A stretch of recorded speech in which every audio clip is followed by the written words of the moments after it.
अगर आपका मन बार बार भटकता है, पढ़ाई या काम में ध्यान नहीं लगता, तो गौतम बुद्ध की शिक्षाएं इस समस्या का बहुत गहरा समाधान देती हैं।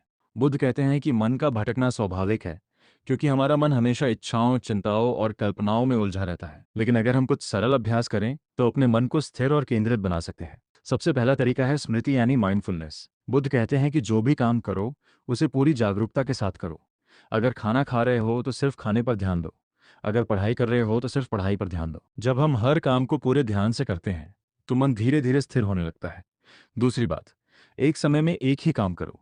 आज की दुनिया में लोग एक साथ कई काम करते हैं, मोबाइल, सोशल मीडिया, बातचीत और काम सब साथ साथ। इससे मन और ज्यादा बिखर जाता है। बुद्ध का संदेश है कि एक समय में एक काम करो और उसे पूरी लगन से पूरा करो। तीसरी बात है इच्छाओं को कम करना। बुद्ध ने कहा कि मन की अशांति का सबसे बड़ा कारण तृष्णा यानी लगातार कुछ पाने की चाह है। जब हमारी इच्छाएं कम होती हैं, तो मन भी ज्यादा शांत और केंद्रित हो जाता है। चौथा तरीका है ध्यान यानी मेडिटेशन। बुद्ध ने सांस पर ध्यान देने की एक सरल विधि सिखाई। शांत बैठकर अपनी सांस को आते जाते देखो। अगर मन भटके, तो उसे धीरे से वापस सांस पर ले आओ। रोज कुछ मिनट का यह अभ्यास मन को मजबूत और स्थिर बना देता है। और पांचवी बात है अच्छी संगति। बुद्ध कहते हैं कि जिन लोगों के साथ हम रहते हैं, उनका असर हमारे मन पर पड़ता है।